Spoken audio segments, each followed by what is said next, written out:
On the 21st of June, I was interviewed on News First by Faraz Shaukat Ali on the emerging child nutrition crisis in Sri Lanka. You can watch the entire interview on their YouTube channel or just watch the abridged version that will follow this clip. Shortly after my interview, Health Minister Keheliya Rambukwella stated at a press conference that things were not so bad after all. And I must say that we have achieved, if you look at the indicators, we have done extremely well in the region with regard to nutrition, malnutrition, mothers pregnant, prenatal, postnatal, the pregnancy, pre-pregnancy, post-pregnancy, all that. I think we have done quite well comparatively, and all indicators are in favor, right? But at the moment, maybe one or two may be sliding slightly. We are very watchful about it. We are cautious about it. We will not let it slide.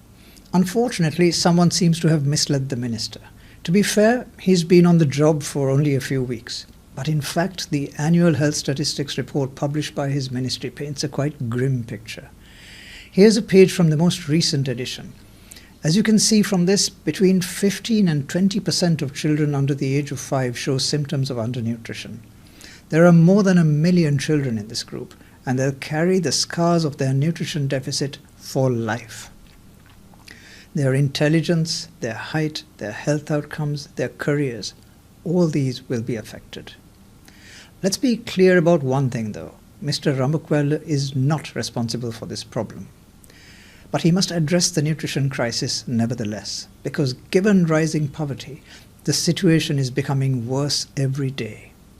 The report of the World Food Programme, published just 2 weeks ago based on data from UNICEF, paints an even more serious picture of Sri Lanka's food security crisis.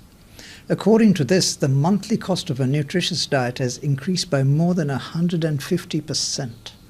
Many families now cannot afford to give their children proteins such as fish, milk and eggs, or even fruit and vegetables. According to this report, the National Nutrition Programme and the production of Triposha stopped more than 6 months ago, and it's refreshing to note that the minister pledged to restart these rather than just blaming failure on his predecessor. It is essential that both these programs get started as soon as possible, especially with regard to school meals. Mr. Rambukwella is right that Sri Lanka has some of the best healthcare statistics and indicators, not just in South Asia, but in the world. He leads a ministry that has given our country superb healthcare outcomes for more than 6 decades now. But owing to the collapse of our economy, even the World Bank now acknowledges that nutrition is the most urgent problem we face. Sri Lanka is facing a nutrition emergency, and no one is more influential and better placed to address that than Mr. Rambukwella. Shortly after Mr. Rambukwella entered politics 30 years ago, I remember spending an hour with him at Kotmale in the company of Gamini Dissanayake. I remember an intelligent, well-informed, idealistic young man who wanted to transform Sri Lanka into a modern nation. Well, he is now in a position to be the force for the change that he dreamed of bringing about 30 years ago. For the sake of Sri Lanka's poor, and especially its children, it is vital that he bases healthcare policy on science and not on denial and superstition as his predecessors did.